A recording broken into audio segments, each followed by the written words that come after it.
Bonsoir, c'est Vistelan, hypno-relaxologue et héliste. Aujourd'hui, je vais commencer mon histoire à vous la raconter, cette aventure. Autant que je m'en souvienne, quand j'y repense, mes premiers souvenirs sont aux environs de mes 3 ans et demi. En effet, je me rappelle très bien à l'époque, mes 3 ans et demi, de vivre dans une petite maison de location avec mes jeunes parents. C'est au-dessus de cette petite maison que je voyageais. Je dis ça comme ça parce que c'est vraiment mon ressenti, une sensation de vitesse, de rencontre, de personnes que je ne voyais pas habituellement et que j'appelais mes amis. Je suis tout à fait le genre d'enfant qui avait une multitude d'amis imaginaires que je retrouvais au cours de mes nuits et de mes siestes. Pourtant, dans la vie quotidienne, j'étais particulièrement timide et je parlais quasiment pas, vraiment très très peu, ce qui faisait craindre à mes parents que peut-être j'étais pas particulièrement intelligente, en tout cas que j'étais particulièrement sage, une enfant effectivement qui joue seule, qui est souvent attentive, concentrée à ce qu'elle fait, mais en silence. C'est très très facile. J'étais effectivement une enfant très sage, très obéissante et qui était très discrète. En fait, j'avais un monde intérieur très riche et quand je dormais, je voyageais. Je me rappelle en effet de regarder la maison de haut, au-dessus des toits, après avoir traversé la charpente. Et ce qui m'a toujours intrigué, c'est que je regardais les détails de la charpente. J'adore tout ce qui est construction, charpente, détails architecturaux. Et quand je dépassais ensuite les toitures de la maison puis du village, je filais droit vers le ciel, les nuages. Et je pouvais même arriver à un moment donné dans l'espace. Oui, je voyais les étoiles. Et j'adorais ça. Souvent, je ressentais des présences. J'étais accompagnée et je discutais avec ces présences. Je ne les voyais pas systématiquement, hein. Généralement je ne les voyais pas, mais je les ressentais. Et je dialoguais avec eux, je riais avec eux.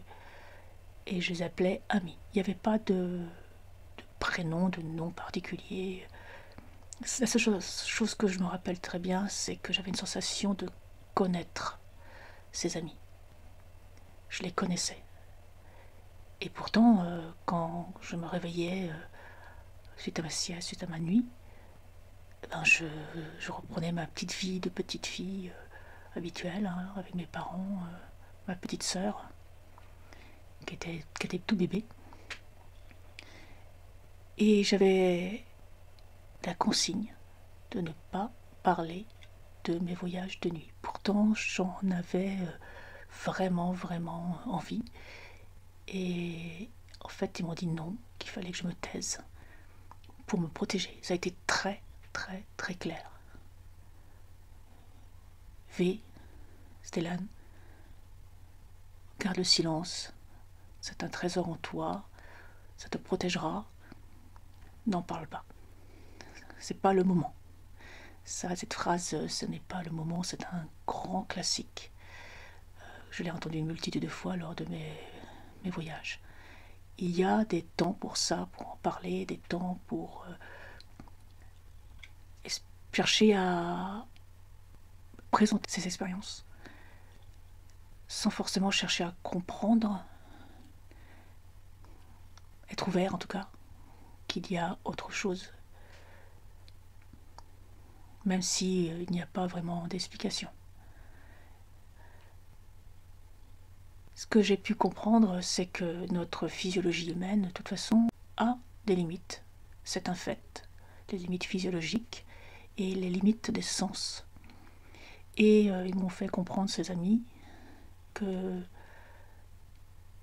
le fait que je partais, que j'ai pu voir mon corps d'ailleurs allongé sur le lit, comme moi j'étais au-dessus, donc je partais de mon corps, je ne sais pas trop où, ailleurs en tout cas, me faisait ouvrir des perspectives d'autres mondes, d'autres niveaux, d'autres dimensions, apparemment, hein, dimensions vibratoires, autres que celles que je vivais dans la vie ordinaire. Et pour moi, je ne voulais pas arrêter. C'était trop riche, c'était tellement mieux que ma petite vie de petite fille ordinaire triste. Et seule, très seule. En plus d'être solitaire, hein, j'étais très seule et parler de ça à qui?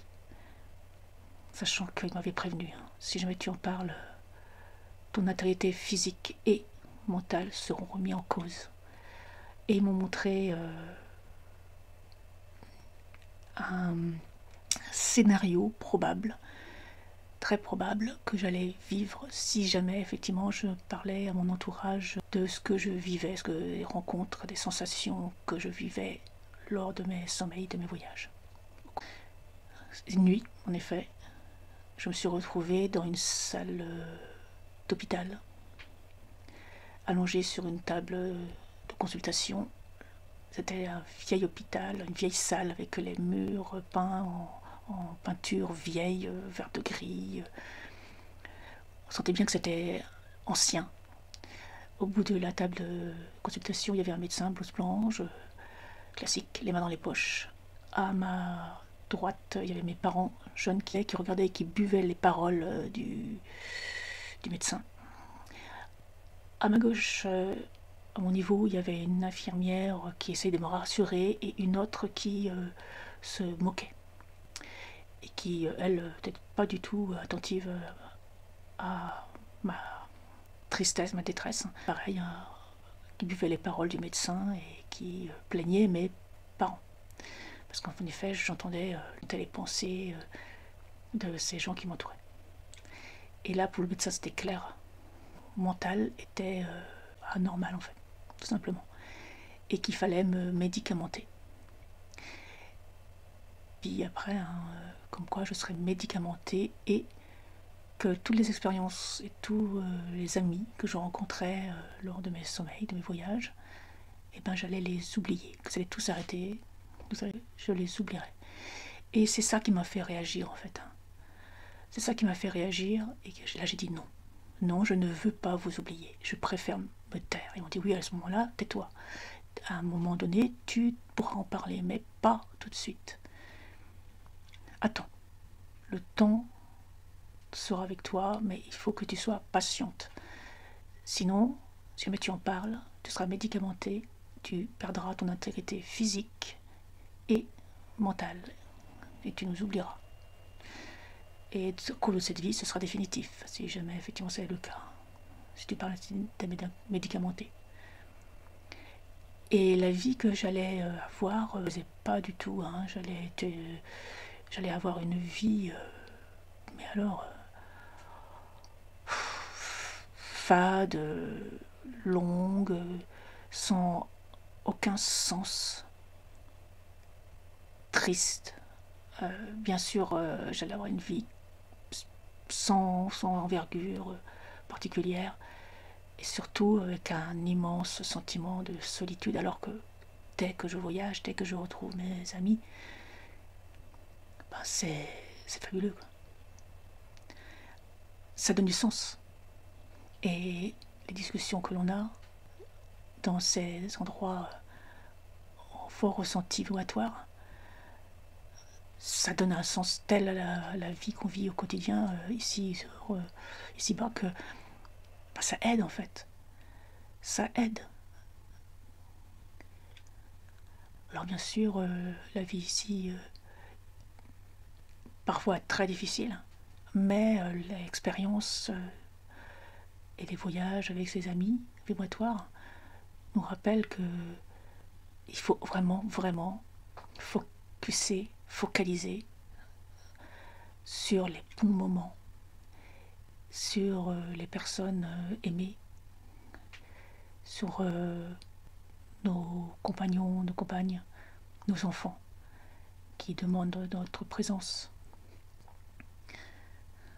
et faire en sorte qu'on soit en meilleure santé mentale et physique possible, qu'on aille chercher le meilleur, car c'est ça qui est important. Chercher la joie. Encore une fois, j'ai pu me le rappeler en ayant une séance d'hypnose transpersonnelle avec Narcisse, une des amies collègues de formation, hypnose transpersonnelle avec Séverine Barbier. Lors de cette séance où c'était moi la consultante, Narcisse étant la praticienne, l'hypnopraticienne, et la joie encore à nouveau a été le sujet privilégié et j'en suis ressortie avec une énergie de joie et la rencontre lors de cette hypnose de ma conscience supérieure avec des êtres vibratoires niveau 11 et 9 qui me disaient que la joie sur Terre, c'est l'expression de l'amour, mais au quotidien, et que toute cette joie, par petites portions tous les jours, des petites joies de tous les jours, c'est l'expression quotidienne de l'amour de tout ce qui est, et de la vie, de ce que nous sommes, du meilleur que nous sommes. Donc exprimer la joie, en fait, est l'expression la plus aisée, et l'expression même de l'amour sur Terre.